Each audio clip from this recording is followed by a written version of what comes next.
ደግሞ ታበያለሽ። ወደ ጉዳይክ ወደ ጉዳይ ነው ልገባ እኮ ነው። ወፍረሻል ደግሞ።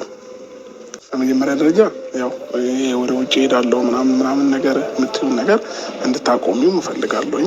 እሺ አሁን ምንድን ነው የምትፈልገው ከእኔ? እኔ አክሰፕት እንዳደረግ የምትፈልገው ነገር በቃ ወደ ውጭ ሀገር ሄዳለሁ የምትይውን ነገር ታይና ልጃችንን እኔም እየመጣሁ እየጠየቅኩት እዚሁ አሳድጊ እናሳድግ ነው ያለው። ይሄ ደግሞ የኔ ሀሳብ መሄዱን አልተውም። ልጄንም ይዤ ነው የምሄደው። ስራዬንም እዛ ነው የምሰራው። ኤቭሪቲንግ ላይፍ ሁሉ እዛ ነው የሚቀጥለው። እኔ ያልኩሽ ያለሁት በቃ የአብርሃም አካሄድ በጣም ይገርማል። ገባችኋል? እሷ ላይ ልጇን ይዛ ወደ ውጭ ሀገር እንዳትሄድ ኮምፕሌን ካቀረበ በኋላ ሄዶ ደግሞ አብረን ልጅሽን እናሳድግ፣ ኢትዮጵያ ውስጥ እየኖርሽ ካጠገቤ እየረዳሽኝ በልጃችን ዙሪያ እየተወያየን አብረን መኖር እንኳን ባንችል ልጃችንን በአንድ ሀገር ውስጥ አብረን እናሳድግ ይላታል። እሱ ግን በውስጥ ለውስጥ ማለት ነው ወደ ውጭ ሀገር እንዳትሄድ ማለትም እሷ መሄድ ትችላለች፣ ነገር ግን ልጁ እንዳይሄድ አድርጓል ማለት ነው። ሰው ይችልበታል የምር። ወይኔ ጉዴ ፈላ። ግን ደግሞ ቪዲዮ ላይ በጣም በቃ አይደለም። እሺ ችግር የለውም። የአብርሽን ሀሳብ በከፊሉም ቢሆን እስማማለሁኝ። እኔ ሁለታቸውም ራስ ወዳድ ናቸው ብዬ ነው የማስበው። የምር እናትም አባትም በጣም ራስ ወዳድ ናቸው። እዚህ ጋር በምትወስኑት ውሳኔ አንድም እንኳን ለልጃችሁ ብላችሁ እያደረጋችሁ ያላችሁት ነገር አንዳችም ነገር የለም ማለት ነው።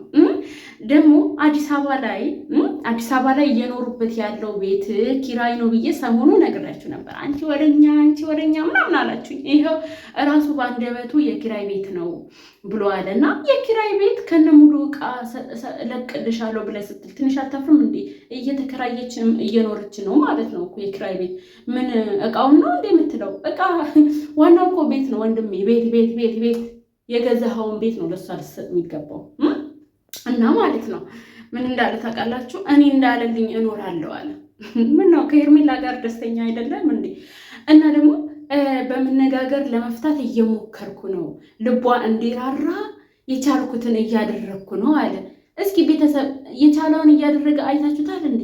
እኔ ያየሁት እንግዲህ ከሄርሜላ ጋር ወደ ዝዋይ በሚወስደው ዳገቱ ጋር እሱ ሱፍ ለብሶ እሷ ቬሎ ለብሳ ሲመነቃቀሩ፣ እንደገና አሁንም ቡታጅራ መናፈሻ ውስጥ ከኋላ ሳታየው መጥቶ ወገቧን እያዘ እያጫወታት ማለት ሩታን እኮ አይደለም ቤተሰብ ሄርሜላ እንግዲህ ከሄርሜላ ጋር ማለት ነው። ሌላስ እንዴ ትዝ አላችሁ እንዴ? ይቅርታውን የተቀበለችው ቀን እንዴት እንደቆላቸው እንደዚህ ነው ያየሁት እኔ። ለምን ዋሻለሁኝ? አሁን ግን ሩታ ጋር መጥቶ ምን ይላል? እኔ በንግግር ለመፍታት እየሞከርኩ ነው፣ እኔ ልባሬ እንዲራራ የሆነ ነገር እያደረግኩ ነው አለ። ምንም እያደረገ ነገር የለም። እንደውም ሩታ እንድትጨክንበትና ሩታ እንድትጠላው በተቃራኒ እየተጫወተ ነው። እንደ አብርሽ ምን ሆነህ ነው? ለምንድን ነው ቀጥታ ማናወራው? ለምን አናወራም ቀጥታ? እኛ እያሳየህን እንመሰክራለን። ጥሩ ነገር ካረግ እኛ ከጎንህ ነን። ምንም እንዋሻውም ነገር የለም። መጥፎ ነገር ደግሞ ካረግ እንወቅስሃለን። ጥሩ ነገር ካረግ እንደምናደንቅ ሁሉ ማለት ነው። ከሩታ ከተለያየ ጀምሮ ሰው እንዴት ትዳሩን ሲበትን የልጁን እናት የፍቺ ወረቀት ሲሰጥ እንደው ለሰከንድ አያዝንም እንዴ? ሀዘኔታ አላየንብህም? ከማጽናኛህ ጋር አንተ ቀድመ ፓራስታሞልህን አዘጋጅተሃል። ከእሷ ጋር እያውደለደልክ ነው ያየን።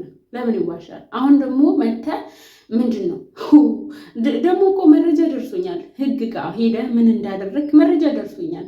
አሁን ግን ምንድን ነው የምትለው? እኔ ከህግ ጋር እንትን ማለት ሰልችቶኛል፣ ኮምፕሌን ካቀረበ በኋላ ሰልችቶኛል ብሎ ለቪዲዮ ይናገራል ማለት ነው። አብርሽ ሁለት አይነት ሰው አትሁን። እኔ ሩታ ስትሳሳትም ሩታን ሙልጭ ነው ማደርጋት፣ ስህተቷን እናገራለሁ። አንተም ደግሞ ስትሳሳት ሙልጭ ነው ማደርግ ማለት ነው።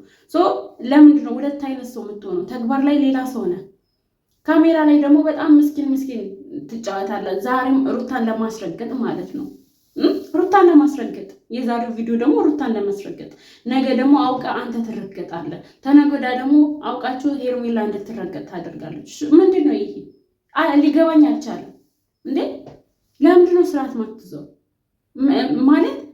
ለምንድን ነው ቢያንስ እሺ ለሩታ ጥሩ ባል መሆን ካልቻልክ ለልጅ ለምንድን ነው ጥሩ አባት ለመሆን ማትሞክረው እንዴ? ትዳርን የመሰለ ይሄ ልጅ ገና በመወለዱ ወር 2 ወር 3 ወር ሳያስቆጥር እኮ ነው ፍቺ ለፍቺ እያላችሁ ሁለታችሁም ራስ ወዳድ ናችሁ። ምንም እንኳን ክፍተት ቢኖር ማለት ነው ሰው ለልጁ ሲል ዋጥ አድርጎ ማለፍ ያለበትን ነገር ለማለፍ ይሞክራል።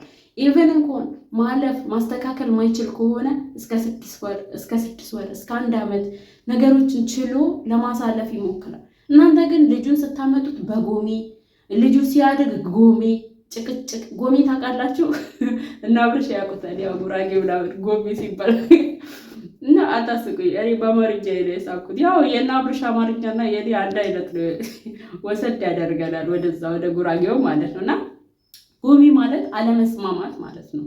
እና አለመስማማት የሚመጡ ሀብቶች፣ አለመስማማት ላይ የሚመጡ ልጆች እኔ በተለይ ከሀብቱ ይልቅ ልጆቹ በጣም ነው የሚያሳዝኑኝ። የምሬ ነው የምላቸው። ምንም እኮ አያውቁም፣ ምንም እኮ አይመለከታቸውም። በአባታቸውና በእናታቸው ፍላጎት በእግዚአብሔር ቸርነት የመጡ ምንም የማያውቁ ጨቅላዎች ሲጎዱ ይታየኛል ማለት ነው። እዚህ ትዳር ውስጥ እንደነ አብርሽ አይነት ትዳር ውስጥ ማለት ነው። ከዛ ፈጽሞ ሊከፍሉ ማይገባቸውን ዋጋ እየከፈሉ ያድጋሉ። አሁን እሷም ውጭ ሀገር ሄዳለሁ፣ ውጭ የትኛውም ሀገር ሀቢብቲ አሁን ላይ ሁሉም ቦታ ከባድ ነው። አሜሪካ ብትሄጂ፣ አውሮፓ፣ ማንኛውም ሀገር ብትሄጂ ከልጅሽ ጋር ሄደሽ የምትኖርበትን ነገሮች ይመቻችልኛል ብለሽ ልጅ ይዤ እሰራለሁ ብለሽ ማይታሰብ ነው። ዱባይ ብትመጪ ልጅ ይዘሽ እሰራለሁ ብትይ ማይታሰብ ነው። አርፈሽ ኢትዮጵያ ላይ የሚመጥንሽን ስራ ብትሰሪ ነው የሚሻለው። ልጅም ጥለን የመጣን ይኸው እየተሰቃየን ነው። ምናልባት ገንዘብ ሊኖርሽ ይችላል፣ ከኔ ልትሻይ ይችላል። ግን ኢትዮጵያ ላይ ደግሞ እንደነ ጽጌ ጥሩ ነገር ከፍተሽ እንዴ ብዙ ነገሮች አሉ እኮ ሚዲያ ላይ ሰው ይወድሻል። እስኪ የሆነ ሱቅ ክፈቺ፣ የሆነ ነገር ክፈቺ። ኦንላይን ላይ ቲክቶክ ላይ ትሰሪያለሽ። በጣም ብዙ የሚወድሽ ከስተመር አለሽ። ኦዲየንሶች በጣም እንወድሻለን። ሩታ ራስሽ አምሮሽን ሸቂው እንጂ ምን ሆነሽ ነው እንዴ? ወደ ራስሽ ተመለሺ። ይሄን የሚወድሽ ማህበረሰብ ሳይጠላሽ በፊት ከስራ ከቢዝነስ ነክ ነገር ኮንታክት ፈጣሪ ሞላዝም ቪዲዮ ላይ ደቅነሽ 24 ሰዓት የምታወሪው እንዴ? ሩታዬ የምር በጣም ብዙ ሰው እኮ ነው የሚወድሽ። ብዙ ሰው ነው የሚወድሽ። ይሄንን መወደድሽን ወደ ቢዝነስ ቀይሪው በእናታችሁ።